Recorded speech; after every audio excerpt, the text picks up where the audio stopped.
Hello to all my YouTube family. I am back again today with a story time on my traumatic experience getting burned. So, this event happened July 11th of 2015. It was a Saturday afternoon. I was home with my nephew and my niece and the two dogs that they had at the time. So I'm not going to be using names. My nephew, I'm going to call SpongeBob. My niece, I'm going to call Dora. The dogs, I'm going to call Chocolate and Coco, just so we don't get lost. So hopefully you guys can remember all that. So this event happened July 11th, 2015. I was 18 at the time. I was home doing a garage sale to, just make a few bucks, to have in my pocket and spend on whatever I wanted. And me and my nephew had an agreement that if he helped me, that I would, share my money that I made with him and we could have money. So,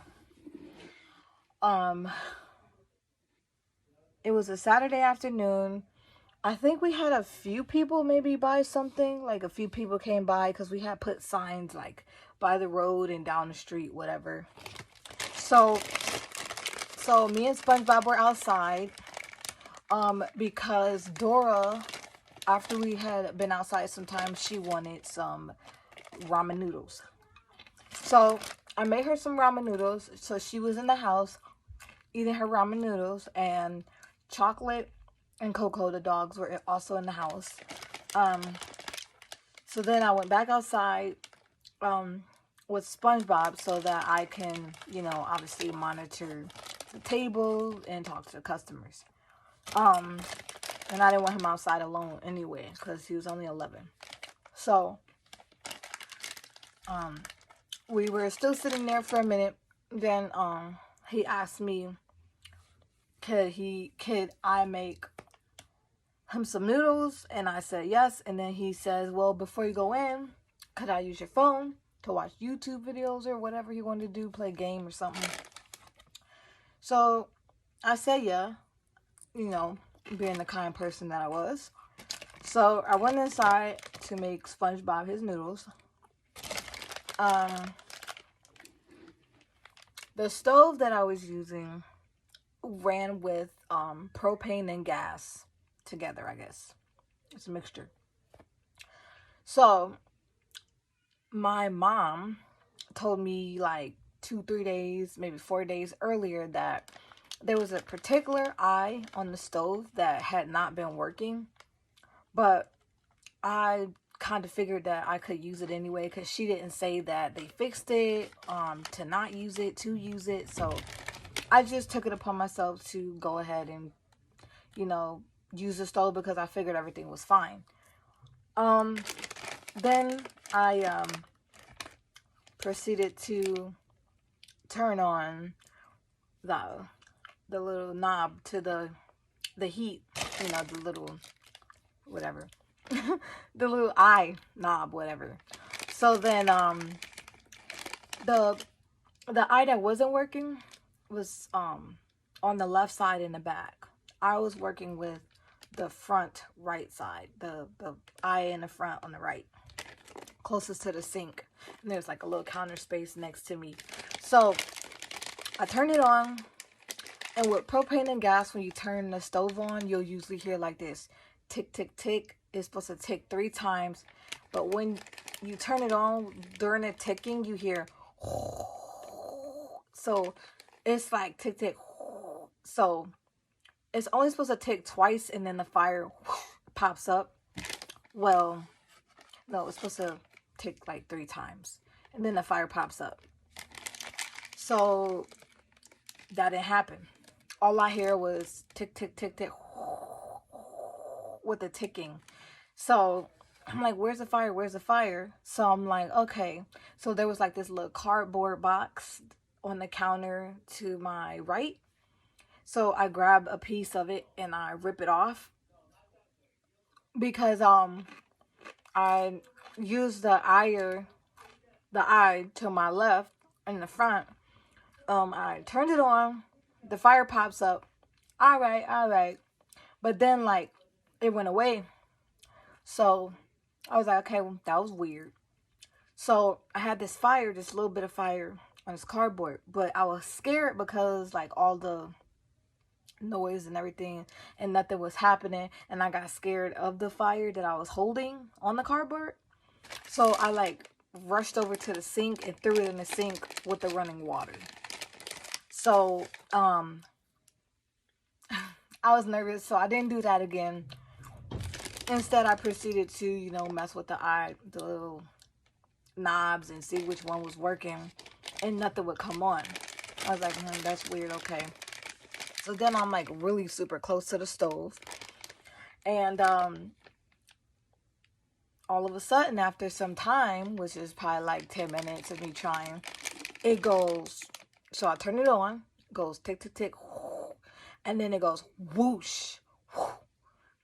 So the fire just whips on. But I was standing so close to the stove because I was messing with the eye in the back on the right side of the stove, that my shirt, when the fire pops out, it lit my shirt, and it went up like a zigzag, like a zipper, up my shirt really fast.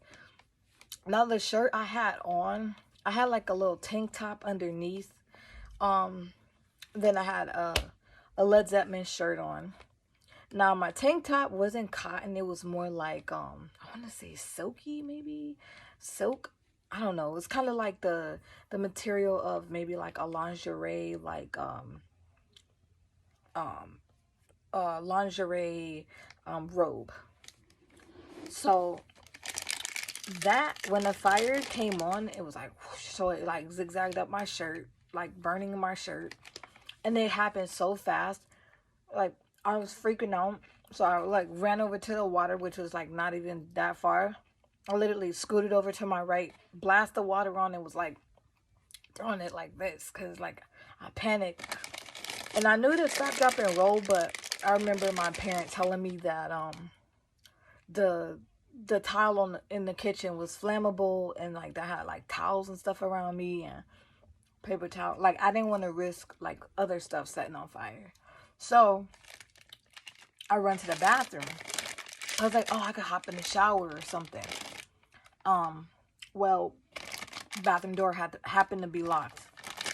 Now, within the time of me standing by the stove and the fire, when it first began to burn my shirt, Dora managed to get up, run outside, tell her brother that I was literally set on fire, and to help me. So like I panicked because the bathroom door wasn't open. So I ran out to the garage, blasted out the back door to the garage, and then right when I got to like the end of the garage to go into the park, into the driveway, like he literally had the hose like whoosh. So before I could even really hit the driveway, he like sprayed me in the garage like whoosh. The hose was like on blast. It felt so good because I was burning up, like literally burning up. I was like so hot. I was so scared. I was nervous.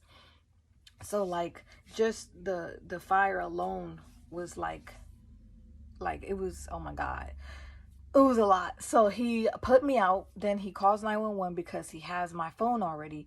Like, you talking about an 11-year-old kid. He like knew the address, everything. Like, I'm not saying like 11-year-olds can't be smart, but he's super smart. So he called 911. He told them the address. He told them how old I was. He told them my name. Like, he literally stepped in.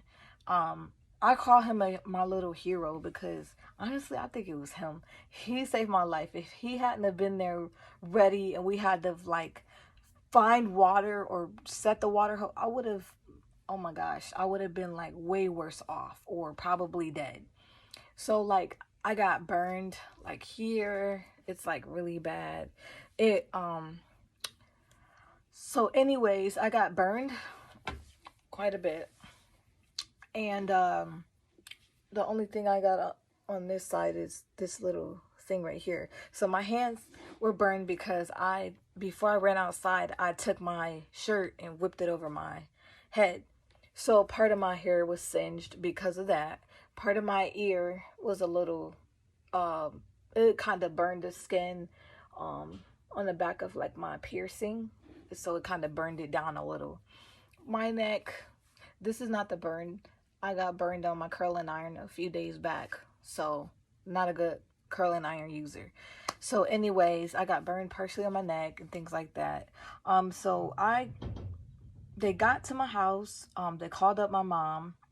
They were like, yo, basically, I need to go to the hospital. I had severe burns. She was like, whatever. No, you don't. You need to leave. And she's fine. She's like so dramatic. If it's not one thing, it's another with her. I am so tired of her. Man, she always doing something. So I was pretty pissed because I was like, dang, I don't even got her support. Whatever. Like, psh, okay. So the lady in the ambulance was like, you know what, you're 18, you have, you can make your own decision. Do you want to go to, I was like, heck yeah, go to the hospital. I'm on fire, man. I'm burning from the inside out. Like, I wasn't really on fire, but that's what it felt like. I was still on fire, but like inside and outside of my body. So I felt like I was burning all the way through after the fire got put out. So they rushed me to the hospital. I don't know if there was sirens or what. I can't remember, but I just remember having like maybe like, because I lived in the country at the time, so where we lived, it was like a mile down the road, then you make a right, and then you go all the way down to the highway. They literally was like, I remember them driving fast to the hospital. I don't know about the sirens, but I just remember we arrived there. I was in the trauma bay. She gets to the hospital. They bring her back to the trauma bay, and she literally pulls back the cover and was like, oh my gosh, Willow, like, oh my God, like, you're actually burned. Oh, I didn't believe you, but now I do. So I was in there. I was like, still, oh my God, it felt like I was still on fire. I was begging the staff for like drugs to like knock me out so I wouldn't have to feel it, or something to ease the pain. They couldn't do nothing. They couldn't give me no drugs or nothing. They actually had to, because the rest of the shirt on this side was stuck to my skin, like literally stuck to my skin. It burned onto my skin. So they had to take water and like parade my whole shirt, like just drench it in water to like slowly peel it off. Oh my God, it was so disgusting. My skin smelled so bad, like literally burning flesh. Like, it stank so bad. Like, I was like about to pass out because just the smell alone was awful. So basically, I'm in trauma bay. They're trying to, get the medical team together. They call up a plastic surgeon. He comes to the hospital. He sees me. He was like, all right. So then I got admitted. I went to the burn unit, the burn/intensive care unit. So, I was there, and then like they told me when I was going to have surgery, that I had to have surgery, a skin graft surgery. So then he said that I would be scheduled for like, I think like 10:30 or 11 the next day. And I was like, what? You mean I got to feel like this until tomorrow? Like, I was still burning in my head. I still could feel it. I was like, I got to sleep like this all night. And they was like, sorry, I got like hair in my mouth. Oh my God. So anyway, I was like stuck like that all night. They couldn't give me no drugs. Like, nothing was helping me. So I just remembered like the whole situation. So then like the next morning comes around, the doctors come in, they're doing their rounds all through the night and everything. So then it's surgery time. The anesthesiologist comes to talk to me. I don't know what the heck he said. All I remember is like I think the first time they gave me the drug in my room and then wheeled me down to the OR, because all I remember is waking up and like I was wrapped in gauze like everywhere. I look like, oh my God, I was like neck to darn near toe of gauze. So it's gauze on my leg because they had to take skin from my leg and rip it off and expand it and put it, you know, they call this a burn site. So they put it on my burn site and stapled it down. So I was like, oh my God, they put a lot on me. So I'm waking up kind of like, I don't know, delirious. I don't know. But I was like looking around like, what's going on? So then after surgery, my family came to see me. Some church members came to see me. The pastor even came up there with his wife and sat for a while. And then after that, I was like, can I have some medicine now? Because I was in pain when I woke up. So they was giving me Percocet, I think, at first. Woo! I was high. So I would wake up, you know, talk a bunch of blah, blah, blah, blah, blah, because I was high off the drugs. And then it would knock me out also. So I would literally talk to people and see them until I literally fell asleep. And then, like, I guess my mom was like, yo, this drug is like, she's like higher than a kite. Do y'all think that y'all could give her a different drug? So they was like, you know, they had to talk to me because I was 18 and she was like pissed about it because she wanted to like control the whole situation. So they asked me and I was like, I don't know. I just don't want to feel the pain because it hurts. So then they switched my drug to naproxen. Naproxen was that wasn't much better. So, cause I guess they're both like opioids. So naproxen, it would knock me out like gone. So I guess they had me on like a 6 to 8 hour medicine cycle because, oh my God, it felt like forever until I got my next dose. And like whatever pain I was in, I would have to be in that pain until the evening. I remember she kept saying like, you don't get it till like 8 tonight or 10 tonight. So whatever time they was giving it to me, whatever cycle of hours, it was far apart. So the pain hurt. I just remember after surgery, this stupid therapist lady comes up there talking about, we need you to lift your arm 9 degrees.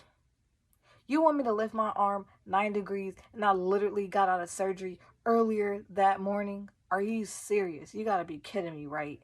So like my arm was stuck like this because I couldn't move it at all. It was too much. So she wanted me to lift it to about like here. So thank you. Close my door. Thank you. So she wanted me to lift it like to about here. I couldn't do it. So I stuck my arm like this. That I was moving this arm, but I couldn't move this arm. I couldn't do it. So 9 degrees was too much for me. So fast forward, I was in the hospital for about a week. They would like, you know, bathe me. They would like rip the gauze off my leg, like literally rip it off my leg. I was so pissed because it was so painful, and I would like watch the blood as it like dripped down my leg. I was like, wow. So I'm sorry I didn't give you guys any trigger warnings or whatever, but it was awful. So I don't know if I could show you guys my leg. So I have this is my first skin graft leg. It literally comes like from here all the way around to like the bottom part of my butt, which I told the doctor not to do that, but he didn't seem to care because he did what he wanted while I was under the knife. So basically, fast forward, they would bathe me every day. They would re-gauze me.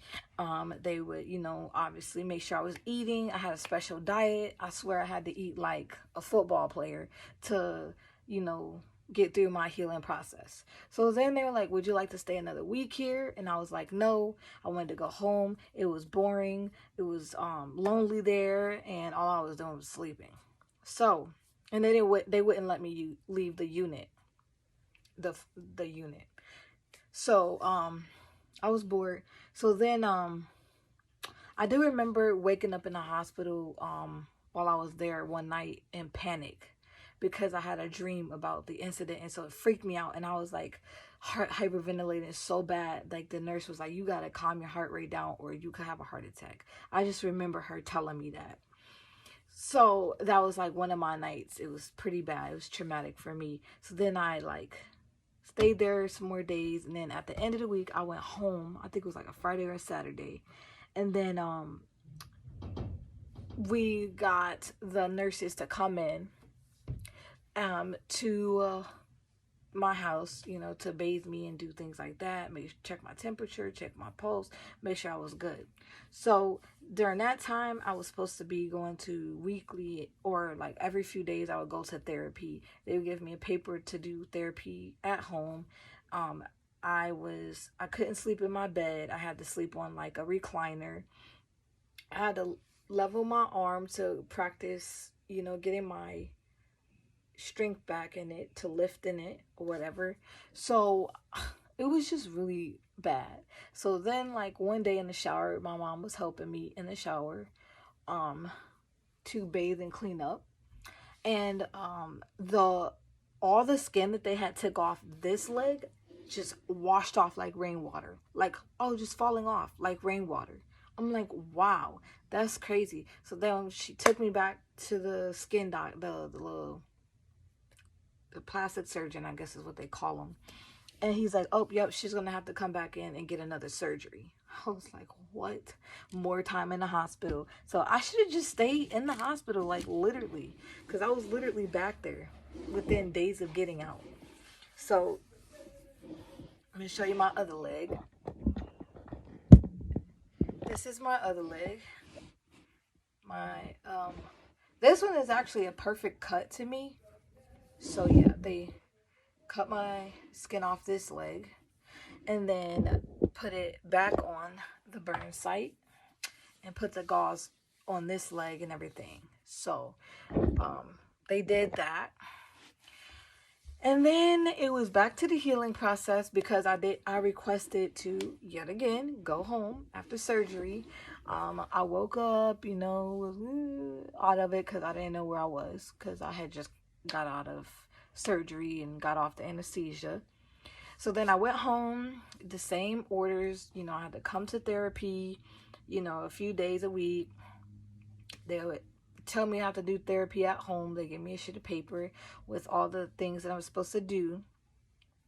I also was supposed to lift my arm to a certain extent on a wall with all my fingers like this and try to touch like the top of the side of the wall without cheating or like bending or like going this way. It was like a straight, oh my gosh, it was so hard.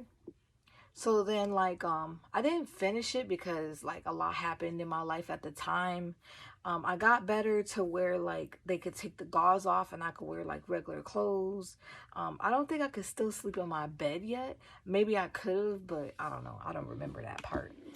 But anyways, I didn't get to finish therapy. I ended up going in a whole different direction in my life. So now my arm is just kind of like this. And I literally practiced and practiced because I didn't want to be stuck like this forever. Like this is how I would walk around, using this arm, but not this arm. I would literally walk around like this.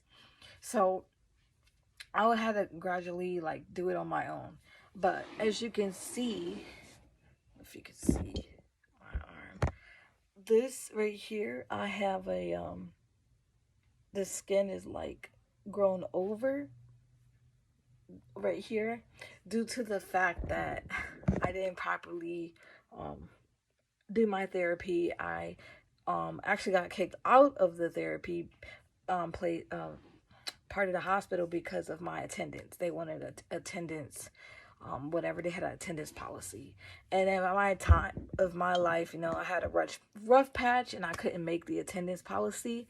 So I ended up, you know, not being able to get my burn sleeve, because usually you'll get a burn sleeve, they'll cut it out.